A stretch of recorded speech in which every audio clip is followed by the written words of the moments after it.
Her voice cut through the hum of the checkout line like a knife. "That old woman doesn't need money anyway." The words weren't whispered in private or muttered under her breath. My daughter-in-law said them out loud, loud enough for the cashier and the people behind us to hear.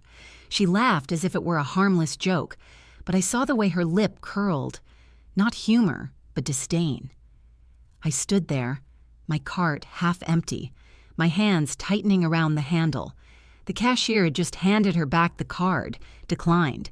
She'd been trying to use my debit card. I recognized it immediately.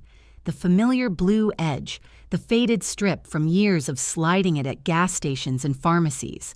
She brushed it off with a wave of her hand, like she'd simply grabbed the wrong one by accident. But that sentence, that sharp dismissal, revealed the truth she thought she had buried. To her, I was nothing more than a bank to drain, a burden to mock. The people behind us shifted uncomfortably, eyes darting between us, sensing tension but saying nothing. I felt the heat crawl up my neck, my cheeks burning not from shame but from something colder. Anger, betrayal, the kind of emotion that freezes you in place because if you move, you might shatter. For 68 years, I had carried myself with composure. As a teacher, as a wife, as a mother, my dignity was my armor. And in that moment, in front of strangers, and under the cruel gaze of the young woman who had promised to take care of me, I clung to that armor. I did not answer. I did not defend myself. I did not cry or plead or cause a scene. I stood silent. But inside, beneath that quiet endurance, something shifted. A spark of steel lit up in me, something I thought had faded with age. It was the beginning of resistance. I should probably tell you who I am, because people like her would have you believe I was always small, always naive, always someone to be brushed aside. That isn't true. I am 68 years old, a retired school teacher, and a widow who managed her life with her own 2 hands. I raised 2 children on a modest salary after my husband died early, and I did it without asking for help. My classroom was full of children who weren't mine by blood, but in a way they were. They learned their letters from me, their multiplication tables, even how to sit still long enough to listen. I spent years giving out my patience, my voice, my energy, and then came home to my own children who got the rest of me. Whatever I had left, I gave to them. When the bills piled up, I wore thrift store coats. When my daughter wanted piano lessons, I picked up tutoring jobs after school. When my son needed textbooks, I skipped new shoes for myself. I was proud of that, proud of giving them more than I had been given. Pride doesn't mean I ever asked for applause, though. My life has been quiet work and quiet sacrifice. So when my son married her, I thought I had earned some peace. I had no daughter of my own, and I welcomed her with open arms. I cooked for her, bought her small gifts, even offered her a necklace that had belonged to my mother. She smiled, but it was the smile of someone tolerating rather than receiving. She tucked the necklace into her purse and never wore it again. That was one of the first small slights I ignored. Another came when I showed her how to make my late husband's favorite stew, the recipe I had carried from my grandmother. She laughed as she stirred the pot. "This is so old-fashioned," she said, shaking her head. "Nobody eats food like this anymore." She added twice the salt I told her to, just to prove her point. My son chuckled too, not noticing how my hands stiffened at my sides. There were other moments, little dismissals I brushed away because I thought that's what mothers-in-law should do. When I told a story about teaching during a snowstorm years ago, she yawned deliberately, scrolling on her phone. When I complimented her dress, she gave me a look that said, "Why would I care what you think?" At holidays, she rolled her eyes if I brought out my old china, muttering about how tacky it looked compared to her sleek new sets. I told myself these were harmless quirks of youth, that she was just different from me. I was rooted in tradition, in patience, in saving and reusing, while she lived fast, spent quickly, and carried herself like the world owed her attention. I excused her behavior because I thought that's what family was about. Patience, forgiveness, overlooking the barbs. And I did it gladly because I believed my generosity would be enough to earn hers, that if I loved her like my own, she would one day look back and see me not as a relic, but as a woman who had carried the family when she didn't have to. But arrogance doesn't bend toward gratitude. It feeds on silence. And every time I let her small humiliations pass, I was teaching her the wrong lesson, that I would endure anything to keep the peace. I thought my loyalty and my giving nature would protect me. I see now it only made me easier to use. It began with a letter, a plain white envelope from the bank, tucked between grocery coupons and the electricity bill. At first I thought it was a routine statement, but when I opened it, I saw something that didn't make sense. A large transfer, several $1,000s, moved out of my account into another one I didn't recognize. I sat at the kitchen table with my glasses low on my nose, reading it again and again. I have always kept track of every cent, from my pension to the little nest egg I had carefully saved over decades. I do not spend frivolously. I do not make transfers. That money was the security I had earned for my old age. And now it was vanishing. I told myself it must be a bank error. I even called the helpline, my voice trembling slightly as I explained. But the woman on the phone was calm, almost casual. "No mistake, ma'am. The transfer was authorized. Do you recognize the recipient?" She read the name, and my heart sank straight into my stomach. It was hers, my daughter-in-law. Her name sat there, official, undeniable. She had linked her account to mine and was funneling money like it already belonged to her. I hung up the phone slowly, the receiver heavy in my hand. My kitchen, the room where I had baked birthday cakes for my children, taught them to stir soup, read bills late into the night, felt suddenly unfamiliar, almost hostile. At first I wondered if I had misunderstood, if she had simply borrowed the money and planned to return it. I tried to give her the benefit of the doubt. Maybe she had asked me, and I had forgotten. But no, my memory, though not perfect, is not that fragile. Still, I waited. I didn't want to accuse her without certainty. But over the next week, more transfers appeared, larger ones. Thousands more siphoned out as though I were already gone, and my money hers to inherit. I printed the statements, one by one, each transaction lined up like a row of knives. And when I finally gathered my courage, I brought them to her. She was sitting in the living room, scrolling through her phone, one leg tucked under her in that casual way she had. I placed the papers in front of her and said, as evenly as I could, "I need to ask you why my accounts show your name." She glanced down, then back at me, and actually smiled. "Oh, that," she said lightly, as if I were asking about a misplaced dish towel. "We talked about this. You said you wanted me to manage things for you, remember? You don't need to stress about all those details anymore." My throat tightened. I never agreed to this, not once. Her shrug was quick, careless. "Well, I'm just trying to help. You're not exactly keeping up with everything, are you? It's better this way." The room seemed to tilt around me. I looked at my son's wife, the woman who had promised me she would care for me as if I were her own, and I saw her for what she was. Not a partner in this family, but a predator who thought my silence made me weak. The denial I had wrapped around myself, the excuses I had made for her little slights, all of it fell away in that moment. The truth was clear. She wasn't managing my life out of kindness. She was draining it out of greed. I folded the papers back into my hands. I didn't shout. I didn't cry. But inside, something shifted for good. I had been living in the shadow of my own doubt, but now there was no shadow left. She thought she had won. But the truth had lit me up from the inside, and once you see clearly, you can never unsee. That night, I couldn't sleep. The house was still, the hum of the refrigerator the only sound, and I sat at the kitchen table with the bank statement spread like a deck of cards no one wanted to play. My glasses rested crooked on my nose, and my hands shook just enough to make the numbers blur. It wasn't only the money. That was what people would think, that I was angry about losing savings. And yes, I was. But what kept me awake, what pressed down on my chest, was the betrayal itself. This wasn't just theft of my pension, my security. It was theft of trust, of dignity, of the quiet peace I thought I had earned in old age. I kept replaying the moment in the living room, her shrug, her tone of casual dismissal. "You're not exactly keeping up with everything, are you?" That line echoed in my ears.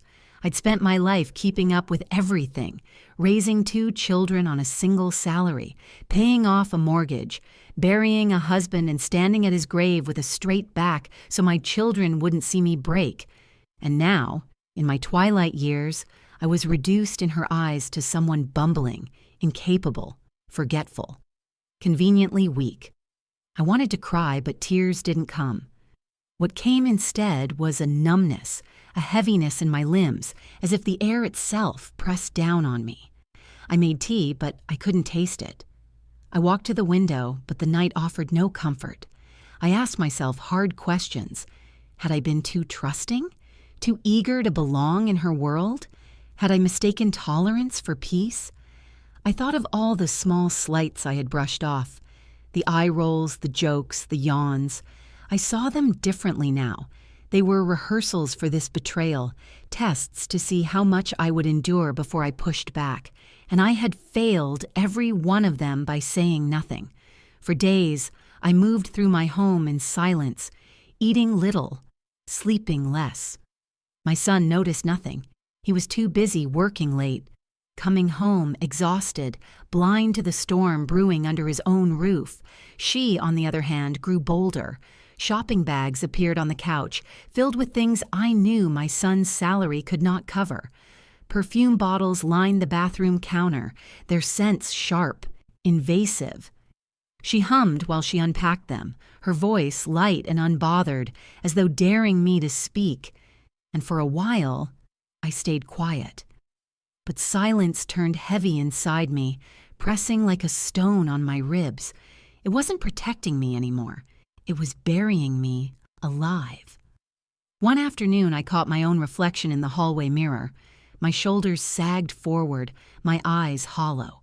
I looked less like myself and more like the version of me she wanted me to believe in. Weak, irrelevant, invisible. That vision scared me more than losing the money. If I accepted it, if I let her keep taking and smirking and diminishing, I would disappear piece by piece until nothing of me remained. I pressed both hands flat against the hall table to steady myself. That's when it happened. A whisper, quiet but unmistakable, rose up inside me. Enough. It wasn't loud, it wasn't dramatic. It was steady, like the voice of the younger woman I once was. The one who had walked into classrooms full of unruly children and commanded order with nothing but presence. She had never left me. She had just been waiting. I stood taller in that moment, even alone in my hallway. My heart still ached, my hands still trembled, but the numbness was gone. In its place was resolve. I would not let her erase me. I would not let her write the story of my final years with her greedy hand. If she thought my age made me powerless, she was about to learn just how wrong she was. Once I'd seen her clearly, I noticed things I had ignored before. She wasn't just dipping into my accounts quietly. She was growing bold, almost triumphant. It was as if taking from me gave her a kind of thrill, a power she enjoyed flaunting. Shopping bags began multiplying around the house, high-end brands, the kind I had only ever seen in magazines when I was younger. A leather purse that probably cost more than my first used car. Shoes lined up in boxes near the closet door. Perfumes and creams cluttered the bathroom shelf, all imported, all far beyond what my son's income could justify. At first she tried to hide them, stuffing receipts into the bottom of her purse. But soon she stopped bothering. She would leave her purchases out on the dining table, price tags dangling like trophies, humming as she arranged them. When my son asked about the cost, she waved him off with a quick kiss on the cheek. "Don't worry, I've got it covered." And he believed her. That stung almost as much as the betrayal itself. My son, my boy whom I had carried, fed, clothed, educated, couldn't see the truth staring him in the face. He thought she was successful, managing things wisely, maybe even helping me. He saw her new things as symbols of hard work, not theft. I wanted to shake him, but I held back. Confrontation without proof could destroy more than it fixed. Meanwhile, she grew smug. At family dinners, she made offhand comments about her plans for the house, repainting the walls, replacing the furniture. She spoke of it as if my home were already hers, as though I were a tenant she intended to push out. Once, when I reminded her gently that the house was still in my name, she laughed. "For now," she said, sipping her wine. Those two words cut deeper than any outright insult. For now, she thought she had me cornered. An old woman, alone, dependent. In her mind, I had no fight left, no means to resist. She paraded her false confidence like armor, while underneath, I quietly observed and waited. But the stakes were rising faster than I had anticipated. Each transfer drained more of my savings. If she continued unchecked, I would lose not only money, but my independence. At my age, that is the most precious thing left. To be stripped of it meant surrendering the last piece of myself I still owned. And it wasn't just about me anymore. I began to realize that if I stayed quiet, she would grow even bolder, not just with me, but with others. Greed doesn't stop once it tastes success. It spreads. One day she might do the same to my son, or to someone else vulnerable. The tension in the house became unbearable. I moved through the rooms carefully, watching, collecting details like a detective. Every luxury bag, every new piece of jewelry, every smug glance, they all confirmed what I already knew. She believed she had won. But while she lived in her fantasy of control, I was beginning to lay the foundation of something far sturdier than arrogance. Quiet determination, patience, preparation. She didn't notice. She thought my silence meant defeat. In truth, it was the calm before the storm. Silence became my greatest weapon. She thought it was weakness, but really it gave me room to plan. I knew if I lashed out too soon, she would twist it into hysteria, make me look like a confused old woman. No, I needed precision, not anger. The first step was the bank. I went alone, wearing my plain gray coat, hair pinned neatly the way I always did for work. People underestimate women like me, tidy, quiet, polite, and that worked in my favor. I asked to see the manager, laid out the statements, and explained calmly what had been happening. The man frowned, shuffled papers, then nodded. Fraud. Clear as day. We spent 2 hours closing every account she had access to. I opened new ones under strict security, passwords only I knew. I asked for paper statements, not digital ones she could intercept. Every cent was secured, pulled away from her reach. For the first time in months, I felt my lungs expand fully when I stepped out of that bank. The second step was evidence. My lawyer, a former student's father, met me in his small office. I showed him the papers, the transfers with her name attached. He leaned back in his chair and whistled softly. "You've got her cold," he said. He made copies, logged the details, and assured me the law would protect me. Fraud is not a matter of opinion. It is black and white. I also kept my own record, a binder filled with everything, statements, receipts I found crumpled in the trash, even notes on her behavior when she flaunted her purchases. Each page was a brick in the wall I was building between myself and her power. The third step was secrecy. I told no one. Not my son, not my neighbors, only one trusted friend, Margaret, who has known me since college. She came over one afternoon, and as we sat with tea, I let it spill out. She listened, eyes wide, then placed her hand over mine.